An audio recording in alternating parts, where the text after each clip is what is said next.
Remember the Alamo. The battle fought in Texas in 1836 is one of the celebrated events in US history. It's the stuff of legend. James Bowie, William Travis, Davy Crockett, John Wayne. Well, he was in the 1960 film The Alamo anyway.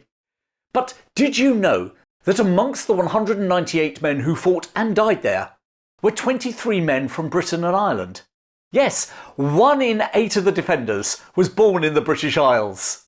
So this episode is a little different to usual. No redcoats fighting Zulus or Mahdists, no Tommies fighting Germans. This is the story of the Brits and the Irish who fought at the Battle of the Alamo. So what was the Battle of the Alamo all about anyway, apart from John Wayne? It was a pivotal engagement fought at the mission station just outside the modern city of San Antonio during the Texas Revolution against Mexico in 1836. Because back in those days, Texas was not part of the United States. In 1821, Mexico, which included Texas, had gained independence from the Spanish Empire after a violent struggle that had lasted a decade. The Mexican government now encouraged immigrants, principally from the United States, to settle in their northern province of Texas. Whilst many of these settlers were American-born, there were many who had come from further afield. Men like James Gwynn. The 32-year-old Englishman had arrived in Texas, having previously settled in Mississippi. Then there was David Wilson, who was born in Scotland in 1807, but arrived in Texas early in 1835. Another Scot, Isaac Robinson, who was a year younger than Wilson, successfully applied for a land grant in Texas in September 1834. And then there were the sons of Ireland, who had left their homeland looking for a new life. Joseph Hawkins and the wonderfully named Jackson Rusk were 2 such immigrants. And all these men would fight and die at the Alamo. But there were more, as you're going to discover. In 1833, Antonio Santa Anna was elected President of Mexico and attempted to create a more centralized government. The settlers in Texas had got used to the previous hands-off style of administration and were not best pleased. Added to that, the Mexican president tried to limit immigration, not least because many Americans had arrived illegally. Oh, the irony of history! And he also wanted to ban slavery, something that annoyed newcomers from the southern states who had arrived with their slaves in tow. In October 1835, at the town of Gonzales, armed Texans clashed with Mexican forces, attempting to retrieve a cannon loaned to the town. In the ensuing battle, the Mexicans were soundly defeated by the settlers. The following month, a provisional government was established to uphold the liberties and freedoms of the state. By now, volunteers were flooding into Texas to aid the settlers. Volunteers like Richard Ballantyne. Born in 1814 in Scotland, Ballantyne had emigrated to America with his family, arriving in New York when he was just 6. Now in his early 20s, young Richard took a ship along with other volunteers from Alabama, bound for Texas. Upon arrival, he and his fellow volunteers signed a statement which read, "We have left every endearment at our restive places of abode in the United States of America, to maintain and defend our brethren, at the peril of our lives, liberties, and fortunes." It would certainly cost his. Meanwhile, shortly after that first clash at Gonzales in October, 122 volunteers had been recruited in New Orleans to assist the Texans face up to the Mexican army. They were called the New Orleans Greys, on account of their uniform. Now, whilst most of the settlers who fought in the Texas Revolt, including at the Alamo, were volunteers who dressed in civilian clothes, not unlike the Boers when they fought the British in South Africa later in the 19th century, the New Orleans Greys actually looked like soldiers. Not only were they uniformed, but they were issued with well-maintained muskets, and they actually drilled. Amongst their number was William Blaisby. Born in Ipswich in Suffolk in 1795, he had originally emigrated to New York before making his way to New Orleans. Blaisby was given the rank of second lieutenant in Captain Thomas Breese's company of the New Orleans Greys. And he wasn't the only member of the Greys born in the British Isles. Sergeant James Dimkins was born in England in 1804. Whilst the date of his arrival in the USA is hard to ascertain, he was definitely living in New Orleans by 1834. There were two other Englishmen also in the Greys, Richard Starr and 24-year-old Thomas Waters. Following their success at Gonzales, the Texans had swiftly laid siege to the Mexican garrison at Bexar, San Antonio, now simply known as San Antonio. And it was to this siege that the New Orleans Greys were sent upon their arrival in Texas. Despite surrounding the town, the Texans were actually outnumbered 2-1 by the Mexicans inside. And that was even after Lieutenant William Blaseby and the rest of the Greys had arrived. The siege would last almost 2 months before the town finally fell on the 11th of December. The Mexicans lost nearly 150 men, killed or wounded. Texan casualties were 35, including Irish-born New Orleans Grey, James McGee. Despite being severely wounded, he would recover in time to defend the Alamo. These reversals and the influx of volunteers into Texas convinced Santa Anna to take personal command of the army and march north. Aware that the Mexican leader would counterattack, although unaware of his exact whereabouts, the commander-in-chief of the Texan army, Sam Houston, recognized that as San Antonio was a vital transport intersection in the state, it was likely to be Santa Anna's target. And all that protected it was a small garrison under the command of Colonel C. Neal, stationed in the nearby fortified mission station of San Antonio de Valero, known to history as the Alamo. Neal was therefore probably pleased when on the 19th of January, Colonel James Bowie of the Texas Rangers, and also a renowned adventurer and knife fighter, he of the Bowie knife fame, arrived with 30 men. Despite his arrival, there were now just 120 men to defend the fort against the expected Mexican onslaught. Amongst these meagre defenders were a company of New Orleans Greys, under the command of the newly promoted Captain William Blaseby. 23 Greys fought and died at the Alamo. 5 of them were from the British Isles. Sam Houston now sent one of the few regular officers in his rebel army to the Alamo, Lieutenant Colonel William Travis. Arriving in early February with 30 men, more volunteers trickled into the fort shortly afterwards, including the legendary Davy Crockett, known as the King of the Wild Frontier. I bet you've got that song in your head now. The Alamo, whose defences had been reinforced, now boasted 18 cannon and 150 defenders. Some of those cannon were manned by a company of men under the command of Captain William Carey, a Virginian who'd funded the company from his own expenses. He nicknamed them the Invincibles. With a name like that, it probably won't come as a surprise to find some exiles from the British Isles in his ranks. One of his officers, Lieutenant William Jackson, hailed from County Monaghan in Ireland.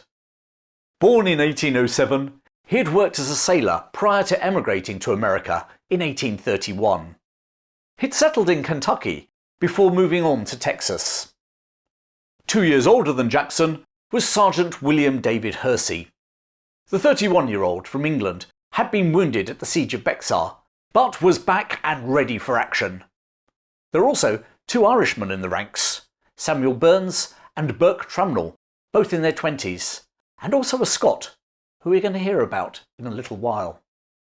By mid-February, Colonel Neal had left to try and drum up more support, leaving command to be held jointly by Travis and Bowie. Finally, Santa Anna arrived at Bexar, San Antonio, with a force of 1,500 men on the 23rd of February, 1836. Branding the defenders, many of whom were not even residents of Texas, pirates, he raised a red flag on a nearby church, indicating that no quarter would be given to the men inside the Alamo. The siege was on. Things didn't get off to an auspicious start for the defenders. On the very first day, Bowie collapsed, leaving sole command to Travis. The following day, 24th of February, Travis wrote a now famous open letter requesting help from fellow Texans and Americans. For the next 2 weeks, the Mexicans tightened the siege, probing for weaknesses. All the time, the defenders waited in vain for reinforcements. In fact, a force of over 300 men assembled for a 90-mile relief march, but turned back after travelling a mile. The only men who would arrive would do so in the early hours of the 1st of March. 32 men from the town of Gonzales, remembered as the Immortal 32, managed to sneak past the Mexicans during the dark. Included in those Immortal 32 were 2 Englishmen and an Irishman. Englishman Marcus Sewell was born in 1805. A shoemaker by profession, he'd settled in Gonzales, where he'd volunteered to join the Gonzales Ranging Company in their forlorn bid to save the Alamo. Another resident of Gonzales who volunteered for this mission was fellow Englishman, 35-year-old George Brown. He had arrived in New York in 1832, moving to Mississippi before successfully applying for a land grant in Texas.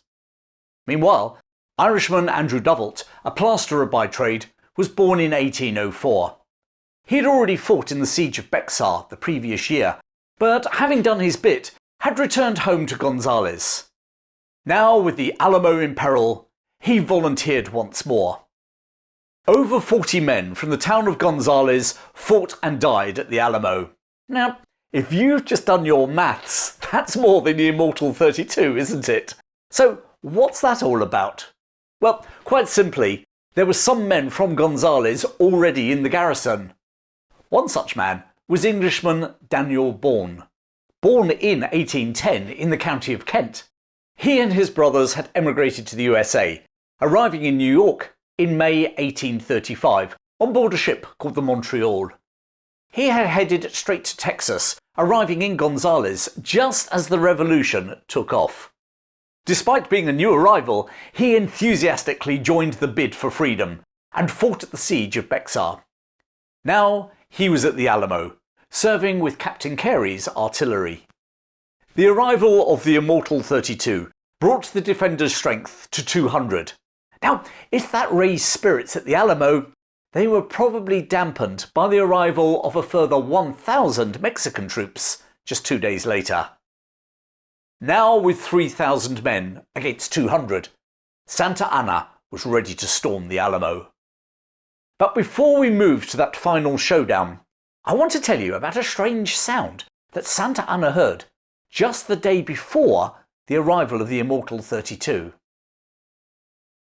During the morning of the 28th of February, the Mexican president heard a strange, haunting music emanating from behind the walls of the mission.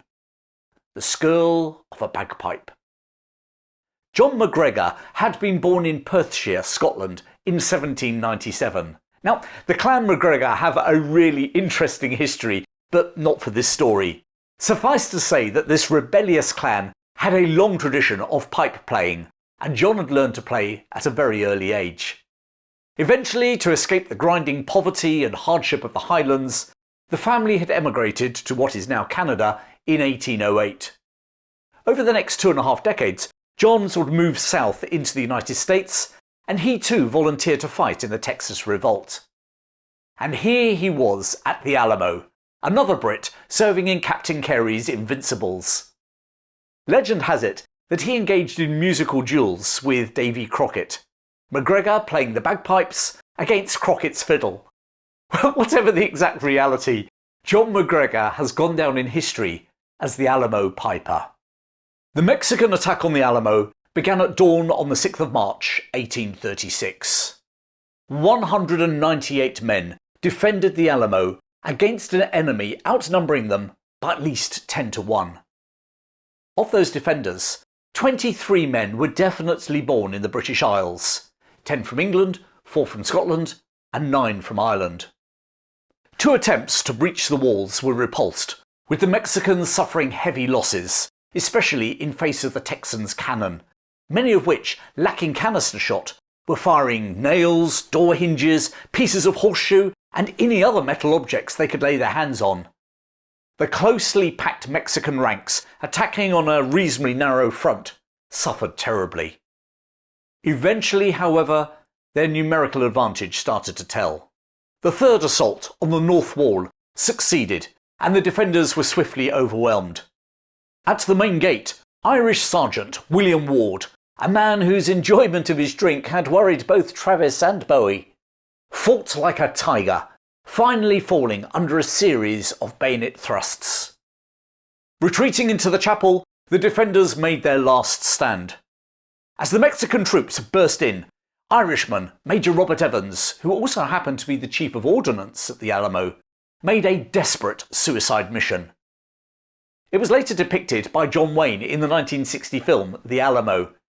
According to civilian survivor Susanna Dickinson, Major Evans grabbed a lighted torch and raced towards the magazine. In the film, Wayne, playing Davy Crockett, does just that, blowing the magazine sky high and taking the Mexicans with him. In reality, however, Evans was shot before he ever reached his goal, and the munition supply was captured by Santa Anna's men. Mind you, if he had succeeded, the 20 civilians sheltering in the chapel, including Susanna, would have been killed. As it was, the 22-year-old, whose husband was also killed in the battle, would go on to marry 5 times and died in 1883. The fighting finally ceased at around 6:30 AM. The battle had lasted not much more than 90 minutes. All 198 defenders were killed in the battle, although some claimed that about half a dozen men were captured and then executed on Santa Anna's orders, including, well, possibly Davy Crockett. Either way, the only people from inside the Alamo to survive were the 20 civilians. And whilst the Mexican dead were buried in a local cemetery, Santa Anna ordered that the defenders' bodies be burned in a mass pile. But the Alamo was a Pyrrhic victory for the Mexicans. It had cost them roughly 600 men killed and wounded, about a quarter of their entire attacking force. More than that, the defence of the Alamo and the reported execution of survivors became an inspiration, a rallying call to the Texans and to the wider American population. The call of "Remember the Alamo" inspired volunteers to flock to join Sam Houston's army. That army routed the Mexicans in April, and Santa Anna himself was captured. He was forced to sign a treaty recognising the independence of Texas, which had already actually been declared on the 2nd of March, 4 days before the Alamo fell. The Republic of Texas lasted until 1845, when it was annexed by the United States. During that time, it enjoyed diplomatic relations with several countries, including the USA, no surprise there, France and the United Kingdom. In fact, their legation in London was opposite St James's Palace, and there's a plaque on the wall of the building to this day. So when you hear the shout, "Remember the Alamo," do indeed. But remember those 23 British and Irish men who comprised 1 in 8 of the defenders. And whilst Captain Blaisby was 41 years of age, the majority of them were in their 20s. And I guess we'll never know the exact motivation for each man, or what their hopes and dreams were for the future. Nevertheless, there they were, fighting and dying at a small mission station, far from where they'd been born. The British and the Irishmen at the Alamo. So there you are, Brits and Irish fighting a battle and not a Zulu, Mahdist or German in sight. Well, actually there were 2 German-born defenders present too, and a Dane. But anyway, let's move on. If you enjoyed this story, then you might like this one too. Thanks for joining me today, and until next time, keep exploring the incredible stories behind the headlines from British history.